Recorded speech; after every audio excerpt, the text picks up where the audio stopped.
Саламатсыздарбы? Дүйнөдө болуп жаткан соңку окуялар менен тааныштырып, Нияз Ашматов. Түркия парламентинде жаңы юстиция министрин дайындоо учурунда мушташ чыкты. Ага Стамбулдун мурдагы башкы прокурору Акин Гүрлекти юстиция министри кылып дайындоо чечими себеп болгон. Гүрлек мурда Стамбулдун мурдагы мэри Экрем Имамоглу баш болгон бир нече оппозициялык саясатчылардын камакка алган жогорку деңгээлдеги иликтөөлөрдү жетектеген.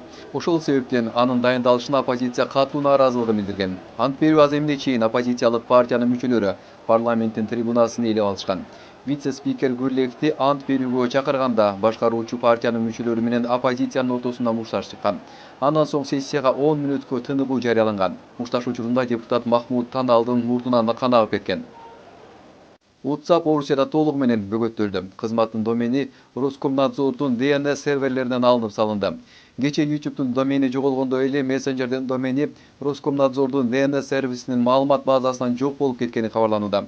Эми видео хостинг кызматына жана мессенджерге кирүү VPN'сиз мүмкүн болбой калат. Тармактык жабдуулар веб-сайттардын даректерин алардын IP даректери менен байланыштыра албай калат. Telegram'da жакшы иштебей жатат. Meta компаниясы жана анын продукциялары экстремисттик деп табылып, алардын ишмердүүлүгү Орусияда тыюу салынган. Роскомнадзор Facebook жана Instagram'ды толугу менен бөгөттөп койду. Алардын домендери дагы агенттиктин DNS серверлеринен алынып салынды. Эгер Гренландияга аскерлер жайгаштырылып, ал коркунуч катары кабыл алынса, анда Орусия аскердик чараларга барышы мүмкүн экенин эскертти.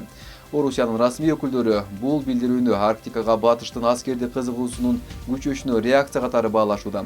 Анткени аймакта муздар ээрип, жаңы деңиз жолдору ачылып жаткандыктан жаратылыш ресурстарына карата Арктика боюнча геосаясий атаандаштык жүрүүдө. Кошмо Штаттар жана НАТОнун бир нече мүчөлөрү коопсуздукка байланыштуу тынчсызданууларды жана коркутууларды, айрыкча АКШтын көзөмөлү же Гренландияда батыштын күчтүү катышуусу боюнча талкуулардын жүрүшүндө аймактагы аскердик активдүүлүктү күчөтүштү.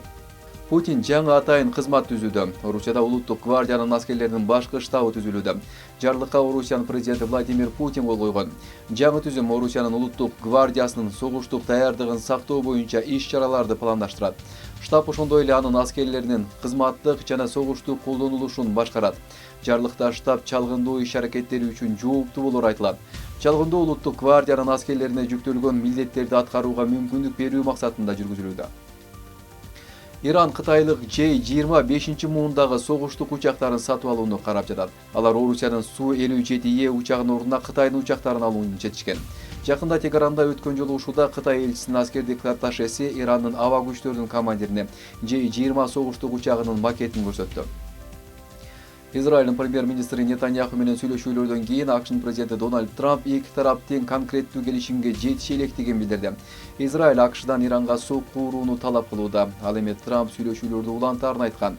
Ал арада АКШнын аскер деңиз флотунун атомдук энергия менен иштеген Джордж Буш аскердик кемеси жетектеген сокку уруучу тобу жакынкы чыгышка жайгаштырууга даярданып жатат. Бул кадам Иранга каршы болуп көрбөгөндөй күчтөрдү топтоонун бир бөлүгү катары жасалууда. Вашингтон Украинадагы согуш аяктагандан кийин Орус мунайына карата санкцияларды алып салууну пландап жатат.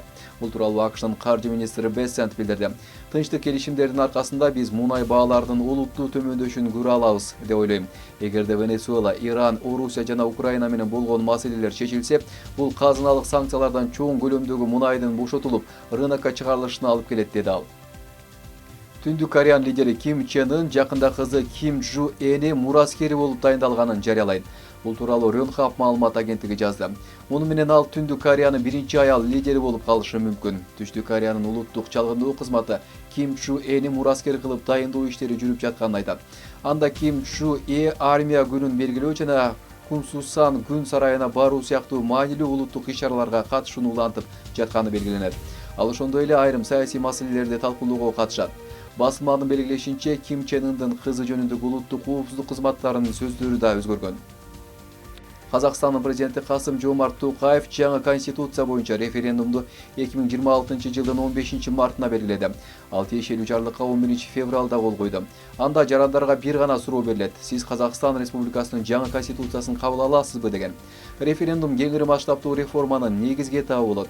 Башында бийлик парламенттик реформанын алкагында учурдагы конституциянын болжол менен 41-несине өзгөртүү киргизүүнү пландаштырган. Бирок талкуулардын жүрүшүндө комиссия өлкөгө кеңири реформа керек деген тыянакка келген. Тажикстан балдарга жана өспүрүмдөргө энергетикалык суусундуктарды сатууну токтотту. Муну менен өкмөт энергетикалык суусундуктарды сатууну көзөмөлдөөнү күчөтүүдө.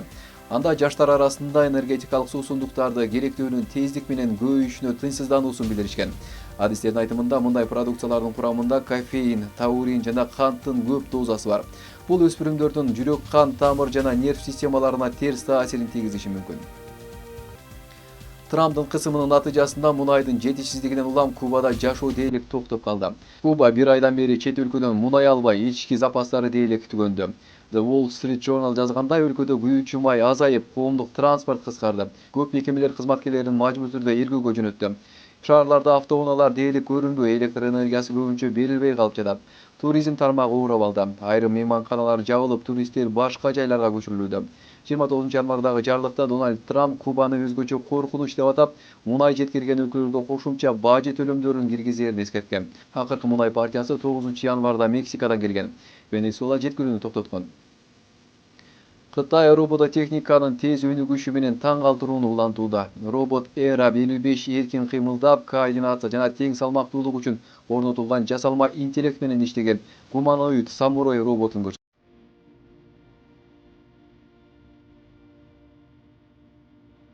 Сиздер бүгүнкү күнгө алынган маанилүү делге эл аралык жаңылыктар топтому менен тааныша алдыңыздар. Саламатта болуңуздар.